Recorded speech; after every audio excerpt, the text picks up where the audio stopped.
عکس اغذیہ رحمان پیش کردہ رومانہ شاہد۔ ہاسٹل کی نگراں ویرونیکا اپنے کمرے کی کھڑکی سے باہر میدان میں بکھری لڑکیوں کو دیکھ رہی تھی۔ وہ ہر سال کی طرح برفانی آدمی کے گرد الاؤ دہکا رہی تھی۔ ویرونیکا اس کھیل کے خلاف تھی۔ وہ چاہتی تھی کہ یہ فضول رسم موقوف کر دی جائے، مگر اس کا بس نہیں چلتا تھا۔ آگ کے شعلے بڑھتے جا رہے تھے۔ اچانک اس کی نظر سارا پر جم کر رہ گئی۔ اسے سارا کی چال ڈھال بڑی پراسرار محسوس ہوئی۔ یہ لڑکی اس طرح ساکت اور صامت کیوں کھڑی ہے؟ ویرونیکا نے سوچا۔ دوسری لڑکیاں سارا سے بے خبر اچھل کود میں مشغول تھیں۔ اف خدایا، یہ لڑکی شعلوں کے اتنے نزدیک کیوں چلی گئی ہے؟ ویرونیکا نے سوچا۔ اسی لمحے سارا خواب کسی کیفیت میں آگ کی طرف بڑھنے لگی۔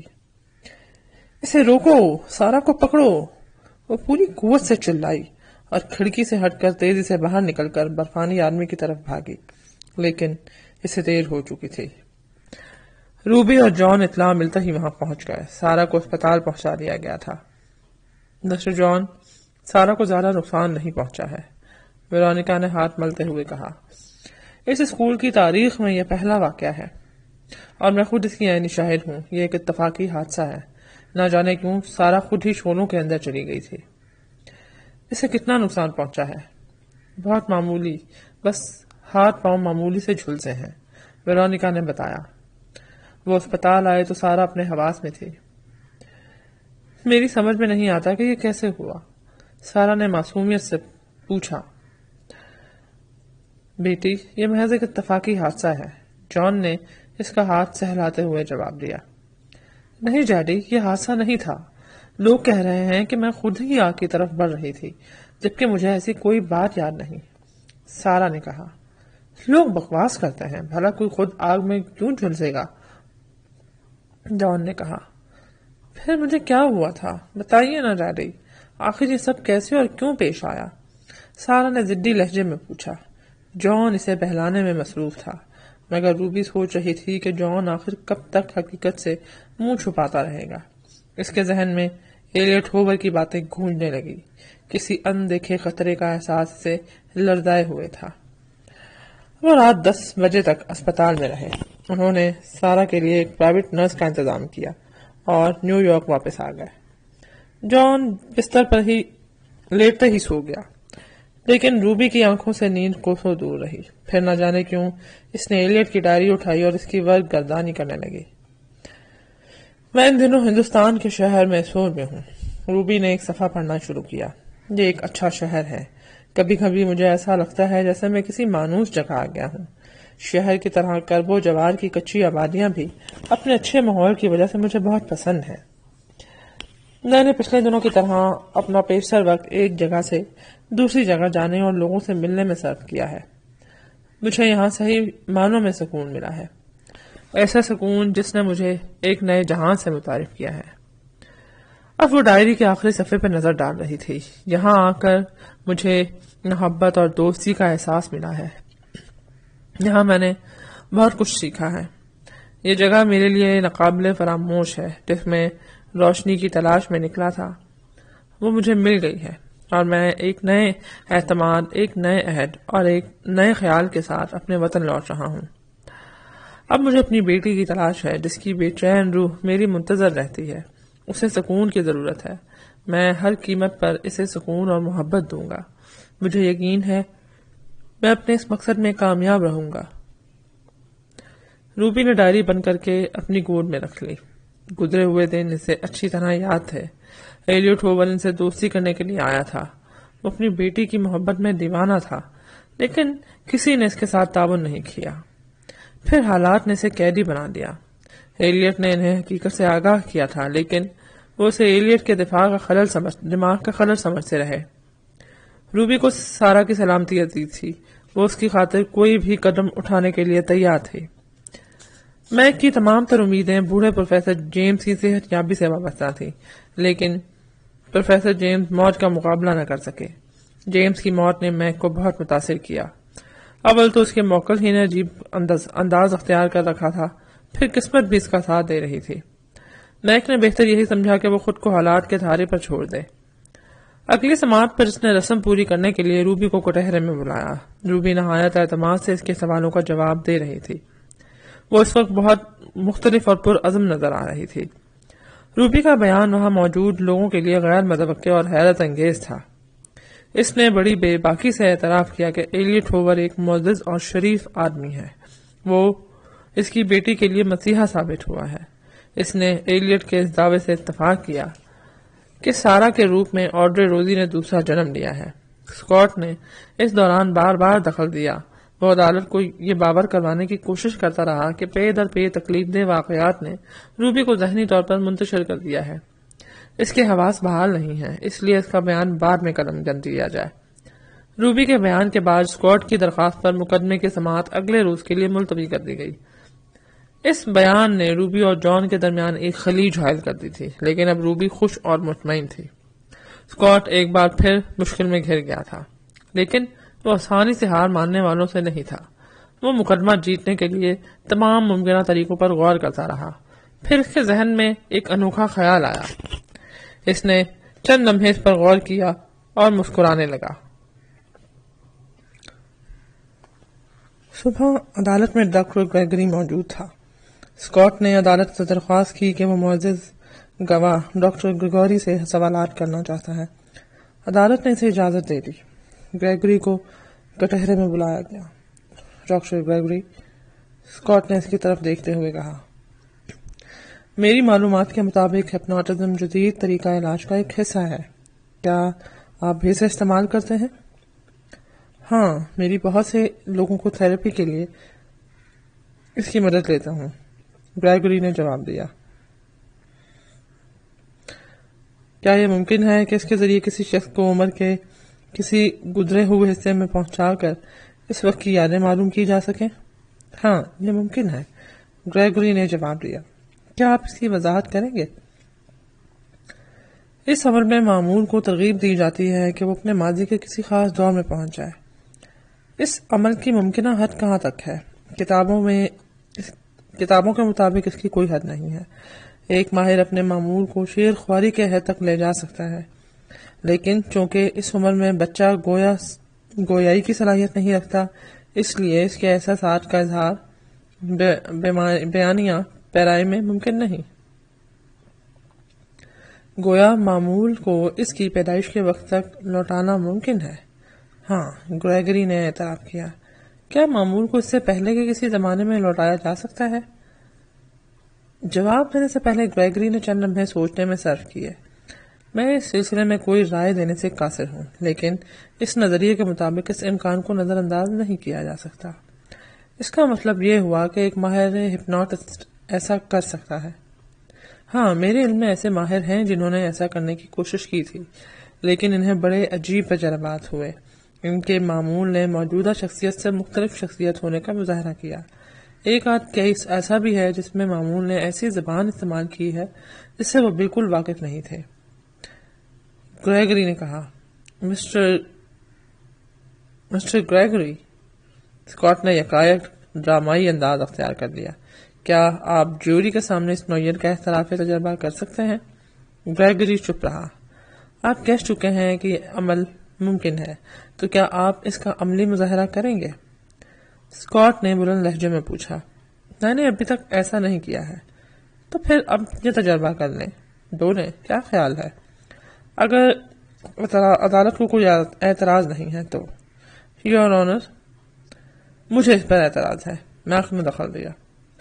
محترم وکیل کا یہ قدم غیر مناسب، اس لیے مجھے اس پر شدید اعتراض ہے۔ لوگوں میں چہ مغیاں شروع ہو گئی۔ جج نے انہیں خاموش رہنے کا حکم دیا۔ مسٹر میک، آپ کا اعتراض درست ہے، جج نے کہا، لیکن میں سمجھتا ہوں کہ وکیل استغاثہ یہ سوالات کرنے میں حق بجانب ہیں۔ غیر متعلقہ ہونے کی صورت میں انہیں مسترد کیا جا سکتا ہے۔ اسکاٹ نے مقدمے کو ایک نیا موڑ دے دیا تھا۔ لوگ بڑی دلچسپی سے اس کی باتیں سن رہے تھے۔ یور آنر، اسکاٹ نے متاثر کن انداز میں کہا، عدالت میں زیر سماعت یہ مقدمہ عجیب و غریب نوعیت کا حامل ہے۔ اس کیس کا فیصلہ دنیا بھر کی توجہ اپنی طرف مبذول کرا سکتا ہے۔ اس لیے میں انصاف کے ممکنہ حصول اور صداقت کے لیے عدالت سے یہ درخواست کر رہا ہوں۔ محترم ڈاکٹر گریگری نے بتایا ہے کہ ہپنوٹزم کے ذریعے کسی بھی شخص کو اس کے ماضی میں پہنچایا جا سکتا ہے۔ میں چاہتا ہوں کہ ڈاکٹر گریگری اسپتال میں زیر علاج سارا جان پر یہ تجربہ کریں۔ میں اس سلسلے میں اسپتال کی انتظامیہ سے بات کر چکا ہوں، وہ ہمارے ساتھ تعاون کرنے پر آمادہ ہے۔ ڈاکٹروں کے مطابق سارا جسمانی طور پر بالکل صحت مند ہے اور اس قسم کے تجربے سے اسے کوئی نقصان پہنچنے کا امکان نہ ہونے کے برابر ہے۔ یور آنر، یہ ایک ناقابل یقین بات ہے۔ نیک نے اعتراض کیا، پھر ہمارے پاس اس تجربے اور اس کے نتائج کو پرکھنے کا کوئی معیار نہیں ہے، کیونکہ یہ بھی ممکن ہے کہ ہپنوٹس سارا کو اس کی پیدائش سے پہلے کے زمانے میں لوٹانے میں کامیاب نہ ہو سکے۔ ہپنوٹس کی ناکامی کا مطلب یہ ہرگز نہیں کہ دوسرے جنم کا نظریہ غلط ہے۔ یور آنر، اسکاٹ مسکرایا۔ وکیل صفائی نے ڈاکٹر گریگری کو عدالت میں ایک ماہر فن کی حیثیت سے پیش کیا ہے۔ اب وہ خود اپنی اس بات کی تردید کر رہے ہیں۔ یور آنر، اس کے باوجود میں وکیل استغاثہ کی تجویز پر اعتراض کرتا ہوں لیکن مجھے اس پر کوئی اعتراض نہیں۔ یور آنر، ایلیٹ اچانک اپنی نشست سے کھڑا ہو گیا۔ میری طرف سے اس کی اجازت ہے۔ میرا اعتراض اپنی جگہ برقرار ہے، یور آنر، میک نے بلند لہجے میں کہا۔ نہیں، یہ تجربہ ہر قیمت پر ہوگا، ایلیٹ پوری قوت سے چلایا۔ مسٹر ایلیٹ، تشریف رکھیں، جج نے کہا۔ آپ کو جو کچھ کہنا ہے اپنے وکیل کے ذریعے کہیے۔ یور آنر، میں اپنے موجودہ وکیل کو معطل کرتا ہوں، ایلیٹ نے فیصلہ سنا دیا۔ میک کا چہرہ صدمے سے سفید پڑ گیا۔ یور آنر، میں چند منٹ کی مہلت چاہتا ہوں، اس نے دھیمے لہجے میں کہا۔ جج نے کوئی اعتراض نہیں کیا۔ میک اپنے موکل ایلیٹ کے پاس گیا۔ وہ کچھ دیر سرگوشیاں کرتے رہے۔ لوگ بے چینی سے پہلو بدل رہے تھے۔ یور آنر، میں اپنا اعتراض واپس لیتا ہوں، میک نے اپنی جگہ آ کر کہا۔ میرے موکل کا خیال ہے کہ یہ تجربہ اس کی بے گناہی کا ثبوت بن جائے گا۔ جان نے اپنا سارا جسم پسینے سے شرابور ہوتا محسوس کیا۔ میرے خیال میں عدالت اس بات کی اجازت دینے میں حق بجانب ہے۔ جج نے اپنا فیصلہ سنایا۔ موجودہ کیس کی انفرادیت کو پیش نظر رکھتے ہوئے عدالت اس تجربے کی اجازت دیتی ہے، لیکن بہتر نتائج حاصل کرنے کے لیے مزید 2 ایسے افراد کی خدمات حاصل کی جائیں جو اس فن میں ماہر ترین مانے جاتے ہوں اور ہپنوٹزم کے استعمال کا انتہائی تجربہ رکھتے ہوں۔ اس تجربے کے لیے خصوصی انتظامات کیے گئے تھے۔ تجربہ ایک ساؤنڈ پروف کمرے میں ہونا تھا، جس کی ایک دیوار میں کھڑکی کی جگہ شیشہ لگا ہوا تھا۔ ٹی وی کے کلوز سرکٹ کی مدد سے کمرے میں ہونے والا عمل ملحقہ کمرے میں دکھانے کا انتظام کیا گیا تھا۔ اس کمرے میں صحافیوں اور چند معزز شہریوں کے لوگ اور ان کی نشستیں موجود تھیں۔ جوری کے ارکان اور وکیل استغاثہ، اس کے موکل اور وکیل صفائی، اس کے موکل ایلیٹ اور محترم جج کے براہ راست مشاہدے کا بندوبست تھا۔ ہپنوٹزم کے ماہرین کی 3 رکنی جماعت ڈاکٹر گریگری بھی شامل تھا اور اس کا سربراہ ڈاکٹر اسٹیو کو بنایا گیا تھا۔ یہ سب لوگ مقررہ وقت سے پہلے ہی اپنی نشستوں پر موجود تھے۔ سب سے پہلے ڈاکٹر اسٹیو نے مقررہ وقت پر مختصراً اس تجربے کی نوعیت بیان کی۔ خواتین و حضرات، ہم یہاں اپنی نوعیت کا انتہائی اہم اور منفرد تجربہ کر رہے ہیں۔ یہ احمق بلا وجہ کی بکواس کر رہا ہے، جان بے چینی سے پہلو بدلتے ہوئے بڑبڑایا۔ اپنا کام شروع کیوں نہیں کرتا تاکہ جلد سے جلد اس ذہنی کشمکش سے نجات ملے۔ ملحقہ کمرے میں روبی بھی ٹی وی پر منتظر دیکھ رہی تھی اور خوف و دہشت سے اس کا چہرہ سفید پڑ چکا تھا۔ میں نے 1 گھنٹہ بھر پہلے مسٹر ایلیٹ ہوور سے ملاقات کی ہے، ڈاکٹر اسٹیو کہہ رہا تھا۔ انہوں نے اپنی بیٹی آڈرے روزی کے متعلق 5 اہم باتیں بتائی ہیں۔ یہ باتیں صرف مسٹر ایلیٹ کے اور میرے 2 ساتھیوں کے علم میں ہیں۔ اگر ہمیں اس مقصد میں کامیابی ہوئی تو میں ان کی تصدیق کروں گا۔ میرے حاصل کردہ نتائج سے زیر بحث معاملہ بڑی آسانی سے حل ہو جائے گا۔ اب یہ مسئلہ حل ہو جانا چاہیے، جان سوچ رہا تھا۔ اس نے ہماری خوشگوار زندگی کو جہنم بنا دیا ہے۔ یہ معاملہ نمٹے تو ہمارے دکھ اور ہمارے درمیان حائل فاصلے خود بخود دور ہوتے جائیں گے۔ ڈاکٹر اسٹیو نے اپنا عمل شروع کیا۔ اس نے سارا کو ذہنی طور پر پہلے آمادہ کر لیا تھا۔ وہ اس تجربے میں بے انتہا دلچسپی لے رہی تھی۔ دوسرے کمرے میں ٹی وی کے سامنے بیٹھی ہوئی روبی نے سوچا، سارا اب آڈرے روزی سے واقف ہے، وہ اس کے بارے میں جاننا چاہتی ہے۔ اسے احساس ہے کہ وہ عجیب و غریب حالات سے گزر رہی ہے، شاید اسی لیے وہ اس تجربے کے لیے آمادہ ہوئی ہے۔ ڈاکٹر اسٹیو اپنا تجربہ بروئے کار لا رہا تھا اور بڑی مہارت سے اپنا عمل آگے بڑھا رہا تھا۔ اب تمہاری پلکیں بوجھل ہو رہی ہیں اور بوجھل، تمہاری آنکھیں بند ہو چکی ہیں، اب اگر تم چاہو تو بھی آنکھیں نہیں کھول سکو گی۔ سارا، کوشش کرو، آنکھیں کھولنے کی کوشش کرو۔ ٹی وی کیمرہ سارا کے چہرے پر فوکس تھا۔ اب تم گہری نیند سو رہی ہو، گہری اور پرسکون نیند۔ ڈاکٹر اسٹیو نے کہا، اگر میں تمہیں جگانا چاہوں گا تو 5 تک گنتی گننے کے بعد کہوں گا، سارا اٹھ جاؤ اور تم بیدار ہو جاؤ گی۔ کیا تم میری بات سمجھ رہی ہو سارا؟ ہاں، سارا کے ہونٹوں سے مدھم سی آواز نکلی۔ تمہاری بیداری میری مرضی کے تابع ہے، بیدار ہونے کے بعد تم خود کو پرسکون محسوس کرو گی۔ میری باتیں تمہاری سمجھ میں آ رہی ہیں نا؟ ہاں، تمہاری آنکھیں بند ہیں اور تم گہری نیند سو رہی ہو۔ اب تم آہستہ آہستہ اپنے ماضی میں جا رہی ہو۔ گزرے ہوئے دن تمہارے ذہن میں جاگ رہے ہیں۔ یہ تمہاری 8ویں سالگرہ کا دن ہے۔ تمہیں اس دن کی ایک ایک بات یاد ہے۔ یاد ہے نا؟ سارا کے چہرے پر خوشی کی لہر دوڑ گئی۔ اس نے ثبات میں سر ہلایا۔ تمہاری سالگرہ میں تمہارا کون دوست آیا تھا؟ ٹینا، کیری، میری، ایلن اور پیٹر۔ تم مجھے سالگرہ کے تحفے کے بارے میں بتاؤ گی کہ تمہیں کیا کیا ملا؟ مجھے ایک پیاری گڑیا، کار، ہوائی جہاز۔ دوسرے کمرے میں روبی کے ذہن میں اس دن کی یادیں جاگ رہی تھی۔ سارا نے سالگرہ کے تحفوں کو بہت سنبھال کر رکھا تھا۔ وہ ہر شام ان سے کھیلتی اور خوشی سے کہے لگاتی تھی۔ اچھا، اب تم اس دن کو بھول جاؤ اور اپنا ذہن پیچھے کی طرف دوڑاؤ۔ تم ماضی میں سفر کر رہی ہو۔ میں جیسے ہی 1 2 3 کہوں گا، تمہاری 4تھی سالگرہ کا دن تمہارے سامنے ہوگا۔ اچھا، اب میں گن رہا ہوں۔ 1 2 3۔ سارا کے چہرے پر 4 سالہ بچے کی معصومیت چھلکنے لگی۔ آج تمہاری 4تھی سالگرہ ہے۔ تمہارے دوست تمہارے لیے کیا کیا تحفے لائے ہیں؟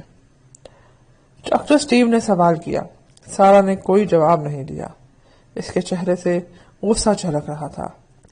سالگرہ کی پارٹی بڑی شاندار ہے، کیک بھی بہت بڑا ہے۔ اس پر 3 موم بتیاں جل رہی ہیں۔ 4 موم بتیاں، سارا نے اس کی تصحیح کی۔ یہ موم بتیاں ممی نے خود بنائی ہیں۔ روبی کی آنکھوں میں آنسو امڈ آئے۔ اس کے تصور میں 4 سالہ سارا کا سراپا لہرا رہا تھا۔ سارا کسی بات پر زارو قطار رو رہی تھی۔ آخر کیوں؟ اس نے یاد کرنے کی کوشش کی۔ سالگرہ کے دن کسی بچے نے اس کا پسندیدہ بندر توڑ دیا تھا۔ وہ بچہ کون تھا؟ روبی کو اس کا نام یاد نہیں تھا۔ ٹکی بہت ذلیل ہے، سارا نے کہا۔ اس نے میرا بندر توڑ دیا ہے، احمق کہیں کا۔ کوئی بات نہیں سارا، ڈاکٹر اسٹیو نے نرم لہجے میں کہا۔ اب تم اس واقعے کو بھول رہی ہو اور ماضی میں دوبارہ سفر کر رہی ہو۔ اب میں 3 تک گنوں گا تو تمہاری سالگرہ کا دن، 3ری سالگرہ کا دن آ جائے گا۔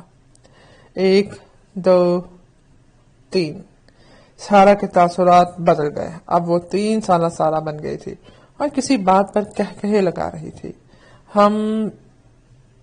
ہم جیتی، ڈیڈی ہار گئے، ہم جیتی۔ سارا، اب اس سے پیچھے چلو۔ ڈاکٹر اسٹیو نے اسے ترغیب دی۔ تم صرف 2.5 برس کی ہو۔ ان دنوں تمہیں ڈراؤنے خواب نظر آ رہے ہیں۔ ذرا بتاؤ، تم نے پہلی بار کیا خواب دیکھا تھا؟ سارا کا چہرہ سفید پڑ گیا اور سانس کی رفتار تیز ہو گئی۔ ممی، ڈیڈی، آگ۔ سارا کے ہونٹوں سے لرزتی ہوئی آواز ابھری۔ ڈاکٹر اسٹیو چند لمحے اس کے تاثرات کا جائزہ لیتا رہا۔ سارا کی آواز بتدریج بلند ہوتی چلی گئی۔ سارا، اب تمہارا تکلیف دہ خواب ختم ہو چکا ہے، تم اسے بھول چکی ہو، ڈاکٹر اسٹیو نے حکم دیا۔ سارا چپ ہو گئی۔ اب ہم ماضی میں اور پیچھے جا رہے ہیں، پیچھے پیچھے پیچھے اور پیچھے۔ دن تیزی سے گزر رہے ہیں۔ یہ تمہاری پیدائش سے پہلے کا زمانہ ہے۔ یہ تمہاری پیدائش سے پہلے کا زمانہ ہے؟ سارا ساکت ہو گئی۔ یہ سارا کو کیا ہو گیا ہے؟ روبی نے گھبرا کر سوچا۔ یہ کیسے ممکن ہے؟ جان نے پہلو بدلا۔ اس کی نظر دیوار میں نصب شیشے کے دوسری طرف سارا پر جمی ہوئی تھی۔ کہیں اس کوشش میں سے نقصان نہ پہنچ جائے۔ یاد کرو سارا، یہ تمہاری پیدائش سے پہلے کا زمانہ ہے۔ ڈاکٹر سٹیو کی آواز ابھری۔ اس وقت تم سارا نہیں، کچھ اور ہو، یاد کرو تم کون ہو۔ تمہیں یاد آ رہا ہے کہ تم کون ہو؟ اب یہ کھیل بند ہو جانا چاہیے، جان نے سوچا، یہ احمق نہ جانے کس چکر میں ہے۔ یاد کرو تم کون ہو، سٹیو نے ایک بار پھر بلند آواز میں پوچھا۔ تم کون ہو؟ بند کرو یہ تماشا۔ جان نے دونوں ہاتھوں سے اپنا سر تھام لیا۔ اب یہ سب کچھ برداشت کرنا میرے لیے ممکن نہیں۔ سب دم سادھے سارا کی طرف متوجہ تھے۔ یہ سب میرا ہی کیا دھرا ہے، اس لیے میری کوئی نہیں سننے گا۔ مجھے یہ سب دیکھنا ہی پڑے گا۔ جان سے تک پڑا۔ اچانک سارا کا چہرہ بجھ سا گیا اور اس کی سانس بھی تیز ہو گئی۔ اس کے ذہن میں شاید کوئی لمحہ جاگ اٹھا تھا۔ چند لمحے اور گزر گئے۔ ممی، ممی، ممی، سارا کی آواز فضا میں گونجی۔ خداوند میری بچی پر رحم فرما، اس معاملے میں بے قصور ہے، تو ہماری خطاؤں کی سزا اسے نہ دے۔ روبی سر سے پیر تک لرز رہی تھی۔ اچانک سارا زور سے چیخ اٹھی۔ ہر شخص مبہوت تھا، سب کی نگاہیں سارا پر جمی ہوئی تھی۔ جان بے اختیار آگے کی طرف جھک کر شیشے سے چپک گیا۔ سارا پر نہ جانے کیا گزر رہی ہے، اس کی آواز بھی بدل گئی ہے، جیسے وہ سخت دہشت زدہ ہو۔ اس کا جسم کیوں لرز رہا ہے؟ ممی، ممی، سارا ایک بار پھر زور سے چیخ پڑی۔ روبی نے سہم کر اپنا دل پکڑ لیا۔ سارا اپنے دانت پیسنے لگی۔ اس کے جسم کی لرزش سے وہ دیوان بھی لرز رہا تھا جس پر وہ لیٹی ہوئی تھی۔ میرے خدا، کسی کے ہونٹوں سے بے اختیار نکلا۔ سارا تم ٹھیک ہو نا؟ ڈاکٹر سٹیو نے پوچھا۔ ممی، سارا تم ٹھیک ہو نا؟ وہ تیزی سے مچلنے لگی۔ سارا میں 3 تک گنوں گا، تم اس یاد سے نجات پاؤ گی۔ 1 2 3۔ سارا تم میری آواز سن رہی ہو؟ 1 2 3۔ سارا بری طرح چیخ رہی تھی۔ اچانک وہ اچھلی اور فرش پر گر گئی۔ اس کا سر پوری قوت سے فرش سے ٹکرایا تھا۔ گاڑی میں دھواں بھرنے لگا ہے۔ سارا چیخی۔ ڈاکٹر سٹیو گھٹنوں کے بل فرش پر بیٹھ گیا اور سارا کی نک ٹٹولنے لگا۔ سارا، اب تم بیدار ہو جاؤ گی، میں 5 تک گنوں گا اور تم بیدار ہو جاؤ گی۔